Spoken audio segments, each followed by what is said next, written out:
मेरा नाम शालिनी है। मैं अपने माँ बाप की इकलौती बेटी थी। मुझे पढ़ने लिखने का कोई खास शौक नहीं था, इसलिए 12वीं की बाद पढ़ाई को छोड़ दिया। मेरा ताल्लुक एक खाते पीते खानदान से था। मेरे पिताजी के 2 भाई और एक बहन थी। शुरू से ही मेरे में खानदान में जायदाद के खातिर झगड़े चल रहे थे। पापा सारा दिन रात अदालतों के धक्के खाते, क्योंकि मेरे चाचा और बड़े पापा दोनों हमारे हिस्से के प्रॉपर्टी छीनना चाहते थे। मेरा वक्त इसी सब में गुजर रहा था कि मुझे खबर मिली कि मेरी सबसे अच्छी दोस्त मानसी की शादी है। मानसी के घर वाले बहुत अमीर थे। मानसी ने स्पेशल मुझे अपने हर फंक्शन में बुलाया था। मैं उसके मेहंदी के फंक्शन में गई तो घर आते वक्त काफ़ी रात हो गई कि रास्ते में एक तेज़ रफ्तार से गुजरती हुई गाड़ी मेरे पास रुकी और किसी ने मेरे मुंह पर कपड़ा रखा और मैं बेहोश हो गई। मेरी आंख खुली तो अपने आप को एक तहखाने में पाया, जहाँ पहले से भी कुछ लड़कियाँ मौजूद थी।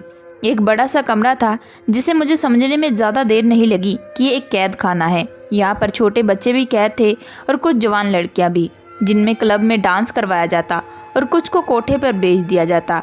पुलिस भी इस गैंग में शामिल थी। इनमें से एक लड़का मुझे देखकर मुस्कुराया। उसे देखकर मुझे बहुत गुस्सा आया। वह मुझे घूरता ही जा रहा था। मैंने डर के एक लड़की का हाथ पकड़ा और उससे कहा कि किसी न किसी तरह से हमें यहाँ से निकलना होगा। मैं डर के मारे काँप रही थी। मुझे अपने साथ साथ अपने माँ बाप की भी फिक्र हो रही थी। मेरे बिना उनका तो रो रो कर बुरा हाल होगा। सभी लड़कियाँ रो रही थी और बच्चे भी बेतहाशा रोए जा रहे थे। मैं एक बच्चे के पास बैठी। वह बच्चा मुझे बहुत ही प्यारा लगा। मुझे उस बच्चे पर बहुत तरस आया। उसे देखकर लग रहा था कि वो गुस्से से ज़मीन को घूर रहा है और सोच रहा है कि जैसे तैसे मैं यहाँ से निकलने का रास्ता ढूंढूं। मैंने प्यार से उसे बच्चे के सर पर हाथ फेरा और कहा, तुम इन जालिमों के हाथ में कहाँ आ गए? मेरे सवाल करते ही वो बच्चा रोने लगा। तभी कुछ लोग वहाँ पर आए और सभी को भेड़ बकरियों की तरह मारने पीटने लगे और मारते हुए कह रहे थे, चलो तुम लोगों को कहीं और जाना है। यहाँ पर तकरीबन 50 लोग कैद थे और इन 50 लोगों को कहीं और शिफ्ट होना था। और इस कैद खाने में सूरज को देखे बहुत दिन हो गए थे। कुछ पता नहीं था कि कब सुबह होती है और कब शाम। यहाँ पर मौजूद कुछ लोगों से ड्रग सप्लाई का काम भी लिया जाने लगा। अब मुझे इस दिन का डर था जिस दिन ये लोग मुझे भी इस घिनौने काम में लगवा देते। अक्सर हम जिन चीज़ों से डरते हैं हमारे साथ वही होता है। अब ये लोग यहाँ पर मौजूद सभी लोगों को नशे के आदी कर रहे थे। फिर एक दिन मुझे भी दूसरे कमरे में ले जाया गया। यहाँ पर मौजूद एक लड़के ने मुझे एक इंजेक्शन दिया। अब रोज़ यही होता और कब मैं इस नशे की आदी हो गई मुझे पता नहीं चला। और जो लड़का इंजेक्शन देता है मैं उसके पास जाने लगी और उससे अपने मन की सारी बातें शेयर करती और खूब रोती कि यह हादसा होने के बाद मेरे माँ बाप जीते जी मर गए होंगे। पता नहीं लोगों ने मेरे माँ बाप को क्या क्या सुनाया होगा। इस लड़के का, जिसका नाम रोहित था, मुझसे वादा किया कि एक ना एक दिन तुम्हें मैं यहाँ से निकलवा दूंगा। लेकिन इससे पहले किसी ने उस लड़के को पुलिस के हवाले कर दिया। कहते हैं ना, खराब वक्त गुजर ही जाता है, लेकिन जिस पर गुजर रही होती है उसे ही पता चलता है कि वक्त कैसे गुजरा। एक रोज़ हम लोगों की निगरानी पर जो शख्स रखा गया था, अचानक उसे चक्कर आया और वह गिरकर बेहोश हो गया। हम सब ने इस मौके का फ़ायदा उठाया और वहाँ से निकल कर भाग गए। यकीन करें कि उस दिन पता चला कि आज़ादी क्या होती है। अपनी जान सबको प्यारी होती है। हम सब अंधाधुंध भाग रहे थे। कुछ लोगों को गोलियां लग गई और कुछ इस भगदड़ में जख्मी हो गए। मैं इतनी ज़ोर से ज़मीन पर गिरी थी कि मेरा बाजू टूट गया था। लेकिन इस वक्त इस तकलीफ़ से ज़्यादा यही सोचती कि कुछ भी करके यहाँ से भागना है, नहीं तो सारी ज़िंदगी इनकी कैद में ही रह जाऊँगी। ये एक सुनसान रास्ता था। सड़क के साथ लगा हुआ एक घना जंगल था। मैं इस जंगल में घुस गई और बड़ी मुश्किल से जान बचाकर वहाँ से निकली। फिर रात काफ़ी हो चुकी थी। सड़क पर आती जाती गाड़ियों को रोकने की कोशिश की, लेकिन रात के इस वक्त कोई भी लिफ्ट देने को तैयार नहीं था। मैंने पैदल ही वहाँ से चलना शुरू किया, लेकिन 2 दिन से भूख और कुछ नशे की आदत की वजह से मेरा चलना मुश्किल हो गया था। कुछ दूर भागने के बाद मैं वहीं गिरकर बेहोश हो गई और जब आँख खुली तो मैं हॉस्पिटल के वार्ड में थी। मैंने देखा मेरे पास एक डॉक्टर और 2 पुलिस वाले खड़े थे। मुझे होश में आते ही पुलिस वाले मुझे पूछताछ करने लगे। मैं डर गई थी कि कहीं जिस मुसीबत से निकली हूँ दोबारा उसमें ना फंस जाऊँ, इसलिए मुक्कर जाना बेहतर समझा। लोगों ने मेरे घर का एड्रेस लिया और मैंने देखा मेरी माँ मेरे लिए सामने खड़ी थी और मुझे देखते ही वो चीखने चिल्लाने लगी। फिर लोगों ने बताया कि मेरी माँ आज 6 महीने के बाद बोली थी। जब मैं अगवा हो गई तो लोगों ने मेरे माँ बाप को ताने मारने शुरू कर दिए कि तुम्हारी बेटी तो बदचलन थी, इसलिए घर से भाग गई। मेरे पिता यह सब बर्दाश्त नहीं कर पाए और फिर एक दिन वो ये दुनिया छोड़कर चल बसे। मेरी माँ बेटी और पति के गम में दिमागी तौर से बीमार हो गई थी और आज जब वो मुझे देखी तो चीख चीख कर रोने लगी। 2 दिन अस्पताल में रहने के बाद जब मैं घर आई तो पता चला यह समाज लड़कियों को घर से भागना तो याद रखता है, लेकिन किसी ने अगवा कर लिया ये नहीं देखता। हर शख्स अपनी ऐनक लगाकर बैठा रहता है और सब अपनी नज़र अपने सोच के मुताबिक दूसरों पर बातें करना शुरू कर देते हैं। मेरे घर आते ही आस पड़ोस के लोग मेरे घर पर इकट्ठा हो गए और मुझसे सवालों की बारिश होने लगी कि वो लड़का कौन है जिसके साथ तुम भागी थी। तुमने एक बार भी अपने माँ बाप के बारे में नहीं सोचा। तुम्हारी वजह से तुम्हारा बाप ये दुनिया छोड़कर चल बसा। मैंने अपनी सफाई देनी चाहिए पर किसी ने मेरी एक ना सुनी, इसलिए मैं चुप हो गई। लोगों ने मेरी माँ से कहा कि अगर तुम अपनी इस बचलन बेटी को घर पर रखोगी तो तुम्हें समाज से बाहर निकाल दिया जाएगा। मेरी माँ ने इन सब लोगों की बातें सुनी तो उन्होंने भी किसी से कुछ नहीं कहा, उचित नहीं समझा, क्योंकि उन्हें पता था कि हमारा कोई सुनने वाला नहीं है। इसलिए उन्होंने उसी वक्त मेरा हाथ पकड़ा और गांव छोड़कर चली आई। शहर में मेरी माँ की एक पुरानी सहेली रहती थी। रात के 10 बजे हम उनके घर पहुँचे।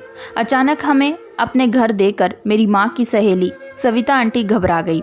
उन्होंने हमें घर के अंदर आने को कहा और एक कमरे में बिठाया। अभी हम सब बातें ही कर रहे थे तभी मैंने देखा सविता आंटी का एक बेटा था जो पागल था। वो हमारे पास आया और मुझसे कहने लगा कि तुम मेरे साथ चलो और खेलो।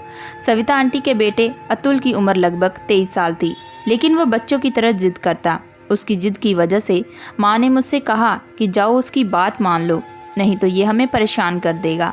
मेरी माँ की सहेली सविता आंटी ने बताया कि उनका बेटा एक बहुत ही काबिल पढ़ा लिखा इंसान था, अपने कॉलेज का बेस्ट प्लेयर था। एक बार मैच खेलते समय किसी खिलाड़ी ने उसके सर पर भारी चीज़ मार दी और वो बेहोश होकर गिर गया और पूरे 1 महीने अस्पताल में रहा। उसकी हालत में सुधार तो हुआ, लेकिन उसके दिमाग का एक हिस्सा खराब हो गया, जिसकी वजह से ये बच्चों की तरह बिहेव करता है। हम माँ बेटी सविता आंटी के घर रहने लगे। अतुल सारा दिन अपने कमरे में पड़ा रहता या अपनी माँ से जिद करके अपनी बात मनवाता। अतुल मुझसे घुल मिल गया था। मेरे आने से उसे एक अच्छा दोस्त मिल गया था। वह मुझसे ढेर सारी बातें करता। धीरे धीरे करके हमारा अच्छा वक्त गुजरने लगा। सविता आंटी का हम पर बहुत एहसान था, क्योंकि इस मुश्किल वक्त में उन्होंने हमें अपने घर पर पनाह दी। हमारे लिए यही बहुत काफ़ी था। मेरी माँ अपनी सहेली के साथ लोगों के कपड़े सिलती और मैं सारा दिन घर के कामों में लगी रहती। अतुल के पिता अब इस दुनिया में नहीं थे। उनके घर में सविता आंटी और अतुल ही रहते थे। कुछ दिन बाद मेरी माँ की सहेली ने मेरी माँ से एक अजीब सी फरमाइश कर दी कि वो अतुल की शादी मुझसे करवाना चाहती है। माँ ने सविता आंटी से कहा कि अपने घर में पनाह देने की इतनी बड़ी कीमत मत मांगो। लेकिन मेरी माँ की सहेली सविता आंटी ने एक शर्त रख दी, या तो मैं उनके बेटे से शादी करूं या हम अपना बंदोबस्त कहीं और कर ले। सविता आंटी की ये शर्त सुनकर अब तो हमें अपने रूह से भी भरोसा उठ गया था। मेरी माँ ने मुझसे कहा कि चाहे कुछ भी हो जाए, मैं तुम्हारी शादी अतुल से नहीं होने दूंगी, क्योंकि वह पागल है। हम यहाँ से कहीं दूर चले जाएंगे। लेकिन पता नहीं क्यों अतुल के साथ रहते रहते मुझे उससे लगाव हो गया। वह चाहे जैसा भी था, मुझे वह अच्छा लगने लगा था। मैंने माँ को समझाते हुए कहा, माँ अब हम यहाँ से निकले तो हम मारे मारे फिरेंगे, हमारा कोई ठिकाना नहीं होगा। इसलिए यही बेहतर होगा कि हम सविता आंटी की बात मान ले। मेरे फैसले पर माँ रोती रही कि मेरी एक ही बेटी थी और कैसा नसीब लेकर आई। हम दोनों माँ बेटी एक दूसरे से लिपट कर देर रात तक रोते रहे और कुछ दिन बाद मेरी शादी अतुल से करवा दी गई। माँ बहुत रोई इस शादी से, पर मैं क्या करती, हमारी मजबूरी ने मुझे ये सब करने को मजबूर किया। मेरे दिन कुछ इसी तरह गुजरने लगे। अतुल मुझे अपना दोस्त मानता, पर पत्नी का क्या मतलब होता उसे बिल्कुल पता नहीं था। फिर एक दिन भिखारन मेरे दरवाजे पर आई, कहने लगी, मुझे पेट भर खाना खिला, तेरी हर मनोकामना पूरी होगी। उसकी बात पर मैं हंसी थी कि मेरे नसीब में तो मेरा पागल पति है, तो इससे बड़ा दुख मेरी ज़िंदगी में और क्या हो सकता है। मैंने उस भिखारन को खाना खिलाया तो उसने कहा कि जा बेटी, तेरा पति तुझसे बेइंतहा प्यार करेगा। उसकी बातें सुनकर मैं हैरान थी कि भला मेरा पागल पति मुझसे क्या प्यार कर सकता है। लेकिन कहते हैं कि दुआएं तकदीर बदल देती है। मेरी ज़िंदगी में भी कुछ ऐसा ही होने लगा। कुछ दिन बाद मैंने महसूस किया कि अतुल के हालात दिन ब दिन ठीक होने लगे। अतुल की सुधारता देखकर उसका हमने इलाज दोबारा शुरू से करवाया। इस बार डॉक्टर को भी पूरी उम्मीद थी कि अतुल जल्दी ठीक हो जाएगा। मेरा पूरा दिन अतुल की देखभाल में निकल जाता, लेकिन मेरी मेहनत रंग लाई और अतुल की हालत में सुधार होने लगा। अब वह पहले से बेहतर हो गया, लेकिन अतुल के ठीक होते ही पता नहीं मेरी सास को क्या हो गया कि वह मुझसे नफरत करने लगी, मेरे प्रति अतुल को भड़काने लगी। इन बुरे हालातों में भी मेरी किस्मत ने मेरा साथ नहीं दिया और मेरी माँ की तबीयत बहुत ज़्यादा ख़राब हो गई। मेरी माँ के इलाज में मेरे ससुराल वालों ने साथ नहीं दिया और अचानक मेरी माँ यह दुनिया छोड़कर चल बसी। अब मैं बिल्कुल अकेली हो गई थी। ससुराल में रहने का ठिकाना तो था, लेकिन मेरा अपना कोई नहीं था। मेरी माँ के गुजरते ही मेरी सास का अत्याचार मेरे ऊपर बढ़ गया। वो मेरे पति अतुल से कहकर मुझसे बहुत सारी बातें सुनवाती। अतुल पहले से बहुत बेहतर हो गया था, लेकिन वो अपनी माँ के हाथों का खिलौना बन गया। उसकी माँ जैसा कहती वो उन्हीं के इशारों पर चलता। हम पति अजीब रिश्ते में जुड़े थे, साथ होते हुए भी एक दूसरे के साथ नहीं थे। हमारा रिश्ता बस यूं ही चल रहा था कि फिर एक दिन मेरी किस्मत ने एक नया मोड़ लिया। अचानक मुझे पता चला कि मैं माँ बनने वाली हूँ, लेकिन अपने माँ बनने की खबर सुनकर मुझे थोड़ी भी खुशी नहीं हुई, क्योंकि मेरे और अतुल के रिश्ते में जो दरार थी वह हमारे आने वाले बच्चे के लिए ठीक नहीं थी। मेरे मन में यह डर था कि पता नहीं अतुल अच्छा बाप बन पाएगा कि नहीं। जो इंसान अच्छा पति नहीं बन पाया वह अच्छा बाप कैसे बन सकता है। इसी डर की वजह से मैं अपने बच्चों को इस दुनिया में लाने से डर रही थी। मैंने अपने मोहल्ले की एक औरत से बात की जो सरकारी अस्पताल में नर्स थी। वह मेरी मदद करने को तैयार हो गई, लेकिन अस्पताल जाने के बाद पता चला कि मेरा अबॉर्शन नहीं हो सकता। अगर हमने इस बच्चे को गिराने की कोशिश की तो मेरी जान को खतरा हो सकता है। मैं अपना मायूस चेहरा लेकर घर लौट आई। वो 9 महीने मेरे लिए 9 साल के बराबर थे। किसी तरह ये 9 महीने गुजरे और मैंने 2 जुड़वा बच्चों को जन्म दिया और एक बेटा और दूसरी बेटी थी। बच्चों को देखकर मेरे मन में अजीब सी खुशी थी। अपने बच्चों को देखकर मेरी ममता तड़प उठी और मैंने उन्हें सीने से लगा लिया। बच्चों की पैदाइश के बाद अतुल और मेरी सास का रवैया अब पहले से कुछ बेहतर हो गया था। वो दोनों मुझे भले ही ना पूछते, लेकिन उन्हें बच्चों से बहुत लगाव था और मेरी जैसी बदकिस्मती के लिए यही काफ़ी था।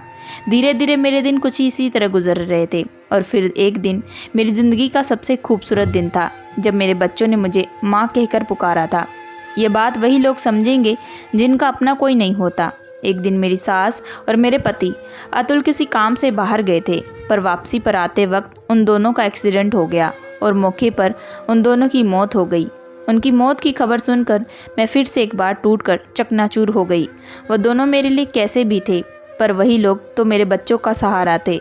ये सब सोच सोच कर मैं सारी रात मुझे नींद नहीं आती कि अब हमारा गुजारा कैसे होगा। जो थोड़े बहुत जमा पूंजी थी वह कुछ दिन चली, फिर धीरे धीरे हमारे घर में खाने के लाले पड़ने लगे। एक माँ खुद भूखी रह सकती है, लेकिन अपने बच्चों को भूखा नहीं रख सकती। मैं अगल बगल के मोहल्ले में काम कर अपने बच्चों का पेट पालने लगी, लेकिन अकेली औरत का कोई सहारा नहीं होता, और नहीं तो लोग उसे बेइज्जत करने पर तुले रहते हैं। लोगों के घर काम करने जाती तो वहाँ पर उनके घर के मर्द मुझे गंदी निगाहों से घूरते। एक दिन मैं यूं ही ऐसे भटकते भटकते जा रही थी कि तभी मुझे पता चला कि एक जन को ड्राइवर की ज़रूरत है। मैं गाड़ी चलाना उन्हीं दिनों सीखी थी जब मैं किडनैप हुई थी। वो किडनैपर हमें ट्रेनिंग देते ताकि वक्त आने पर हम गाड़ी चलाकर भाग सके। लेकिन फिर से परेशानी वही थी कि मुझे एक मर्द की गाड़ी चलानी थी, इसलिए मैंने अपना हुलिया चेंज कर लिया और अपने आप को मर्द की पोशाक में ढाल लिया। कोई भी मुझे देखता तो यही समझता कि मैं एक मर्द हूँ और मैं उस आदमी की गाड़ी चलाने लगी। वो साहब बहुत अच्छे थे, वह मुझसे अपने मन की सारी बातें शेयर करते। धीरे धीरे साहब और मेरे बीच एक गहरी दोस्ती हो गई। गाड़ी चलाते चलाते मेरा सफ़र भी अच्छा गुजर जाता। एक दिन बातों बातों में मैंने उनसे पूछा कि आपने अभी तक शादी क्यों नहीं की। उन्होंने मुझे बताया कि एक लड़की देखी थी और उसी से वह प्यार करने लगे थे, पर ज़िंदगी ने एक ऐसा वक्त दिखाया कि मैं उसे ढूंढ ना सका। अपने झमेले में वो लड़की कहीं खो गई। वह किस्मत की मारी थी, पता नहीं वो किस हाल में होगी। साहब ने कहा कि अगले दिन उस लड़की की तस्वीर वो मुझे दिखाएंगे। अब मुझे अगले दिन का इंतज़ार था और उस लड़की के किस्मत के बारे में सोच रही थी कि उसकी किस्मत तो बहुत अच्छी है, क्योंकि कोई शख्स उससे 7 साल से मोहब्बत करता और उसी की यादों में अभी तक उसने शादी भी नहीं की। अगले दिन बच्चों को स्कूल छोड़कर जब मैं उस साहब को लेने गई, जब वो गाड़ी में बैठे तो कुछ दूर जाकर मैंने उसे कहा कि मुझे उस लड़की की तस्वीर तो दिखाएं। आखिर कौन है वो शख्स जिससे आप इतना प्यार करते हैं। उन्होंने जब उस लड़की की तस्वीर निकाल कर मुझे दिखाई तो तस्वीर देखकर मेरे पैरों तले ज़मीन निकल गई, क्योंकि वह शख्स तो मेरी ही तस्वीर मुझे दिखा रहा था। यह तस्वीर तब की थी मैं जब अगवा हुई थी। पता नहीं कैसे इस तस्वीर को निकाला गया था। गाड़ी अचानक ब्रेक लगने से रुकी। उस साहब ने कहा, गाड़ी ध्यान से चलाओ।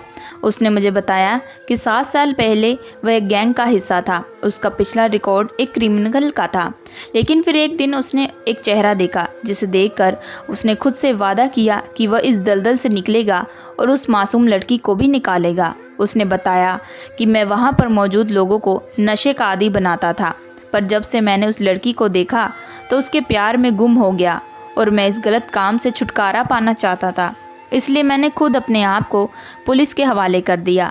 फिर मैं पुलिस की सरकारी गवाह बन गया। पुलिस ने जब वहाँ पर छापा मारा तो वहाँ पर सभी लोग फरार हो चुके थे। तब मुझे एहसास हुआ कि मैं उस लड़की को खो चुका था। फिर मुझे याद आया कि उसने एक बार अपने घर का एड्रेस दिया था। मैं पूछता पूछता वहाँ पहुँचा तो लोगों से पता चला कि उसके पिताजी उसकी जुदाई में मर गए। उसके बाद उस लड़की और उसकी माँ को समाज ने निकलने की धमकी दी, जिसे वह लड़की और उसकी माँ यह गांव छोड़कर कहीं दूर चले गए। मैंने पढ़ाई अच्छी की थी, लेकिन गलत संगत की वजह से क्रिमिनल बन गया। उस वक्त अपने साहब की बातें सुनकर मैंने उन्हें सच्चाई बता दी कि मैं वही लड़की हूँ जिसे आप बेइंतहा प्यार करते हैं। लेकिन लोगों की नज़रों से बचने के लिए मैंने अपना हुलिया बदल लिया और मैं एक मर्द के भेष में रहने लगी हूँ। रौनक को जब पता चला कि मैं शालिनी हूँ तो वो मुझे अपने सामने देखकर बहुत खुश हुए और मुझे अपने गले से लगा लिए। मैंने अपने ऊपर बीती हर बात उन्हें बताई। रौनक ने मुझे बताया कि तुम फिक्र मत करो, मैं तुम्हारी ज़िंदगी के सारे दुखों को दूर कर दूंगा, तुम्हारे बच्चों को भी अपना लूँगा। रौनक ने बताया कि जब तुम मेरी ज़िंदगी में आई तो तुम्हें देखकर मैं इस बुरी संगत से दूर जाकर अपनी ज़िंदगी को बेहतर बनाना लगा, लेकिन तुम भी मुझसे बिछड़ गई। फिर मैं दोबारा अपनी ज़िंदगी को बेहतर बनाने में लग गया। मेरी पढ़ाई की वजह से मुझे एक अच्छी नौकरी मिल गई और मैं लगन से वह नौकरी करने लगा, क्योंकि मेरे मन में यह विश्वास था कि एक ना एक दिन तू मुझे ज़रूर मिलोगी। कहते हैं अगर सच्चा हो प्यार हो तो एक ना एक दिन ज़रूर मिलता है। और देखो आज तुम मेरे सामने बैठी हो। रौनक की बात सुनकर मैं बहुत खुश हुई, क्योंकि मुझे एक सच्चा जीवन साथी मिला था। मैंने उसे अपने बच्चों से मिलवाया। कुछ दिन बाद रौनक ने मुझसे शादी कर ली। मैंने अपनी ज़िंदगी में जितने दुख झेले थे, रौनक ने आकर मेरे दामन में खुशियाँ भर दी। दोस्तों, मैं आशा करती हूँ कि आप लोगों को ये कहानी पसंद आई होगी। अगर आप लोगों को ये कहानी पसंद आई है सो प्लीज़ हमारे चैनल को लाइक एंड सब्सक्राइब ज़रूर करिएगा एंड बेल आइकन का बटन ज़रूर दबाइएगा।